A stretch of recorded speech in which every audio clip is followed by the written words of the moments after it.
কি করতেছেন? ওইখানে যান। একটা মানুষ বিপদে পড়ে দুধটা নিয়ে না আপনার কাছে কোনো করতে হয় না। আপনি আমার যখন বিয়ের কথা বলছেন আমি আপনার কি বলছিলাম তাহলে পছন্দ করি, সেটা আমার কখনো যায় না। কি কেন এটা করলেন? আমি বলছিলাম আমার বিয়ে করে দুধটার কাজে লাগাইছেন না। ভুল বুঝতেছো। এটা ঠিক আছে, আমি তোমার খুব পছন্দ করি, এই জন্য আমার চোখের সামনে তো তুমি ছোট হয়ে গেছিলা। পড়াশোনা শেষ করে আমি যখন চাকরি পাবো আপনি আমার তালাক দিন। কান্তার চোখে লেগে ভয় নাই আমার। এটা বুঝছি হয় নাই, খালি কানতে হইব, কোনো ব্যাপার না। আমার আর ঢাকায় পড়া হয়েছে না। না হলে না হয়েছি, কান্তি বকি লিগে কত স্বপ্ন ছিল শেষ করে ভালো একটা চাকরি করবো, কোনো ইচ্ছে পূরণ হলো না। সরকারি না হলে না হয়েছি, তুমি প্রাইভেটে করবা। প্রাইভেটে পড়তে মেলা টাকা লাগে, দেওয়ার মতো মুরদ আছে আপনার? কাগজপাতি সবকিছু ঠিকই আছে, খাজনা দেওয়া এটা দোকানের কাগজও আছে। উপর আমার ভরসা আছে। বউরে শহরে পড়াইতে নিবা খুব ভালো কথা, কিন্তু 2 মাস তোমার অনার্স ফাইনাল পরীক্ষা, সেইটা দিব কেন? লেখাপড়া করতে হইব না? হাই, আমি সাহেব। আসসালামু আলাইকুম, আমি রুহি। ওয়ালাইকুম সালাম। রুহি, তুমি চাইলে আমরা কিন্তু একসাথে ক্যাম্পাসে আসতে পারি, তো বাইক আছে, একসাথে আসতে পারি, তোমার টাইমটাও সেভ হচ্ছে, এসে একটু স্টাডিও করতে পারো, তোমার হেল্প হবে।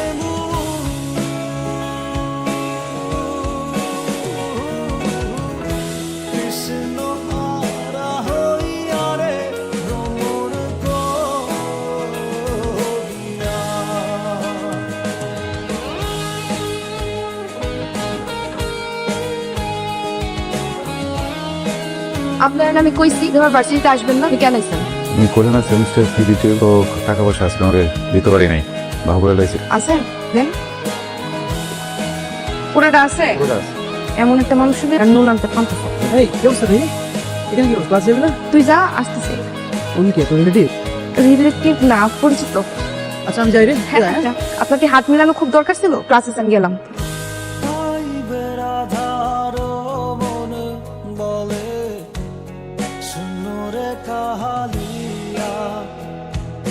কি দেখো এমন করে? কি দেখে বলছো না? না বুঝি না, বুঝে বলো। Rohi, I want to say something. Rohi, I love you. Yes. I really don't know how to explain. I really, really love you. I always feel good. এটা ফিল করি, বাট এটা আমার হচ্ছে আমার সাথে। I love you. আমি তোমাকে বিয়ে করতে চাই। আমি চাই সবসময় তুমি আমার পাশে থাকো। এর জন্য চাই না তুমি আমার পাশ থেকে যাও। Possible Rohi? Will you be my life partner? Rohi, Rohi, কি হয়েছে তোমার? কিছু না। রোহি, খাবো না?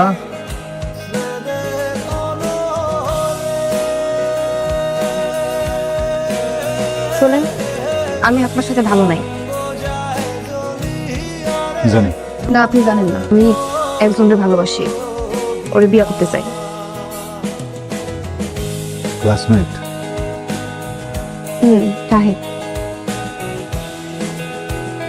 ভাইদের মতো শহরের পোলাবেনগুলা 2 দিনের ভালো লাগারে ভালোবাসা মনে করে, 2 দিন শেষ হয়ে গেলে ভালো লাগা আর থাকে না, ভালোবাসাও থাকে। এইসব জায়গায় জীবনটা নষ্ট করো না, এখানে কষ্ট পাবা। আমি না একটা কিছু শুনতে চাই না, এবারে ডিভোর্স দিবেন। বুঝতেছো না? তুমি অনেক আদরে বড় হয়েছো, পদ মেজাজি, তোমার মন ভালো থাকে, কখন তোমার মন খারাপ, এটা তো সবাই বুঝবো না। এত কম সময়ে এই পোলা তোমার কষ্ট করছে নেই, ওই পারবো কিছু ব্যালেন্স করতে? হ্যাঁ দেখো, একবার বোকামি করছো, একবার বোকামিটা করো না। সময় তো যেতেছে কেন, পড়াশোনা করতেছো, পড়াশোনা করে চাকরি নাও, তারপর আমি ডিভোর্স বলেছো, কোনো সমস্যা নেই। আমি যদি ডিভোর্স আমার জীবনটাকে গোছায় না, এখন যদি একটা উল্টা পাল্টা কিছু আছে আমার পারবা না, বুঝছো? বুঝে হইতেছি, আমি যদি ডিভোর্স সমস্যা নেই, পড়াশোনাটা শেষ করো। ভালোই তো আছো, সমস্যাটা কোথায়? ভালো আছি, আমি ভালো আছি, আপনি ভালো আছেন, আমি ভালো নাই, একদমই ভালো নাই। আমি সাহেবকে ভালোবাসি, ওরে বিয়া কইরা সুন্দর একটা সংসার করতে চাই। আপনি আমার ছাইড়া দেন, মানে ডিভোর্স দেন।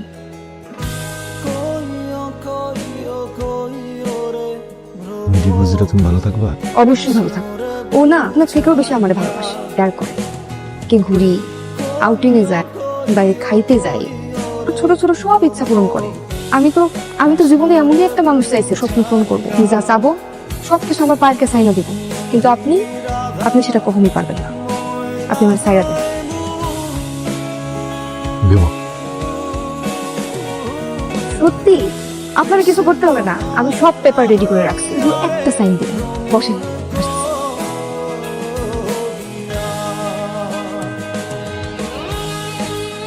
এই কাগজটার মধ্যে সাইন দিবেন।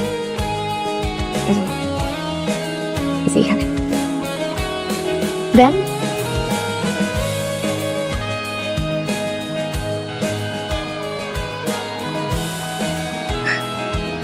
Thank you so much.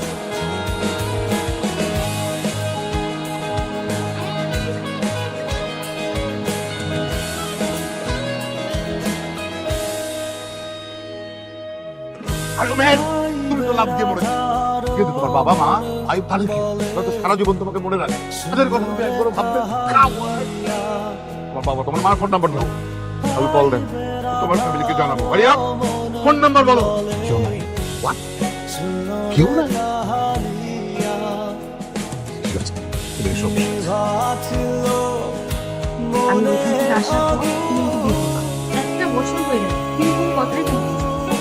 আমার দায়িত্ব নেওয়ার কথা ছিল, একটু বুঝো। আমি কষ্ট করে একটা ছোটখাটো চাকরি ম্যানেজ করেছি, চাকরি করছি, পড়াশোনা করছি, কিছু মিলে শিখে যাচ্ছি। সমস্যা কি তোমার? ধরো আমাকে সেমিস্টার ফি দিতে হবে, এটা সময় হয়ে গেছে, আমি একা সবকিছুই সামলাতে পারছি না।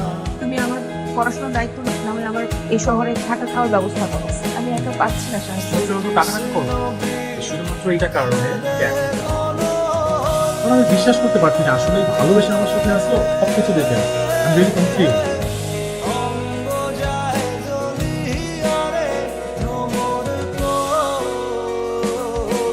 তুমি না বসো। Thank you. কি যেন নাম তোমার? সন্দেশ। সন্দেশ, খুবই সুন্দর। তোমার ফ্যামিলির অনেক আদরের, তাই না? একদম। ঠিক আছে তোমার family? তো ফ্যামিলিতে বাবা আছে, কি করেন তোমার?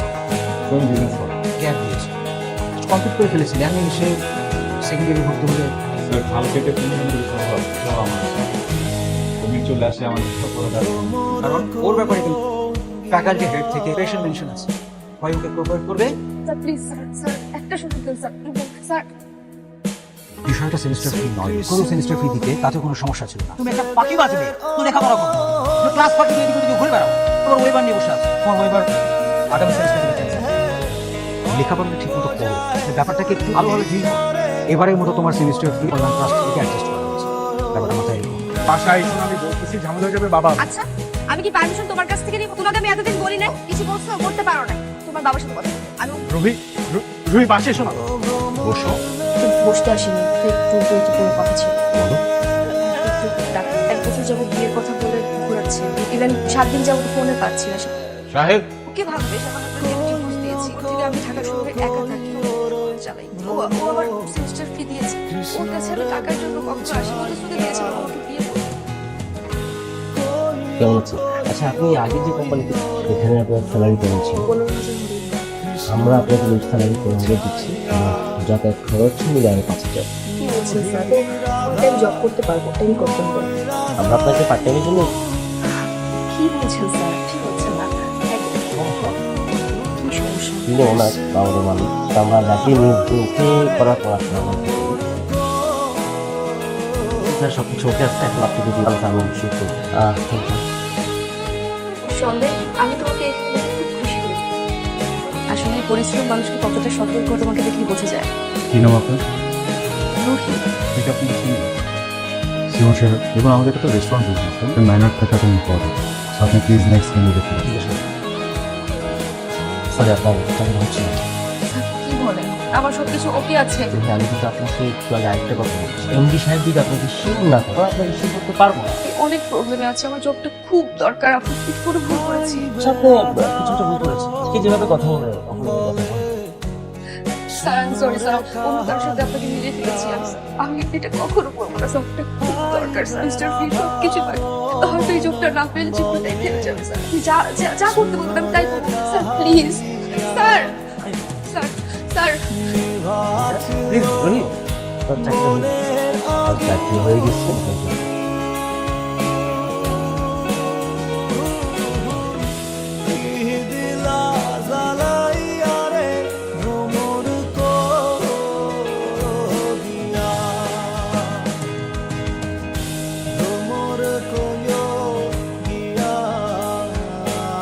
আমাদের স্যারকে আগে থেকে ছিল কথা বলে শুনেছি যে তুমি স্যারকে আগে থেকে চিনো। হ্যাঁ আমি আগে থেকে চিনি না, মানে উনি ক্লাসমেট, ভার্সিটিতে পড়ি, একই ক্যাম্পাসে আছি। আর যে আসলে এই রেস্টুরেন্টের মালিক আমি জানতাম না। আমরাও আসলে জানতাম না, স্যার তো দেশে বাইরে ছিলেন, 6 মাসে তিনি দেশে আসছেন। আমার বাবা আরো অনেক বিজি থাকে।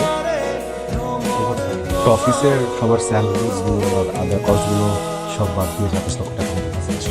আর এখানে কাগজ ডিপো রেস্টুরেন্টের সব দেখে তোর কাছে আমি হিসাব চেয়েছি, এরকম করলে তো হবে না। আমি তো একটা দায়িত্ব নিয়েছি, টাকা পয়সার বিষয় সব বাদ দিলাম। এটা দেখলে আমার ভালো লাগবে। প্লিজ যে ছেলে তার স্ত্রীর জন্য শেষ সম্বলটা বিক্রি করবে, আমি তার কাছ থেকে হিসাব নেব। দেখ বাবা, তুই ছাড়া আমার আর কি আছে? তুমি যে সন্দেশের কাছে এসেছো তো তোমার কেউ না, সে আমার ছেলে। তোমার যে হাজবেন্ড ছিল সে তো ওই দিনই মরে গেছে, ওকে আমি নিয়ে এসেছি, ও আমার ছেলে। আর আমি কখনোই চাইবো ছেলের জীবনে তোমার মতো কোনো মেয়ে আসবে, কখনোই। আমি অনেক বড় ভুল করেছি। সন্দেশের মতো ছেলেকে আসলে আমি দূরে ঠেলে দিয়েছি। সন্দেশ, আমি ভুল করেছি। ওকে ডিভোর্স দিয়ে শাহেদের কাছে গিয়েছি। আমি ভেবেছিলাম ওইটাই জীবন, মানুষরা অনেক ভালো, চলতে অনেক টাকার দরকার, সব দেশে আমাকে সত্যিকারে ভালোবাসে।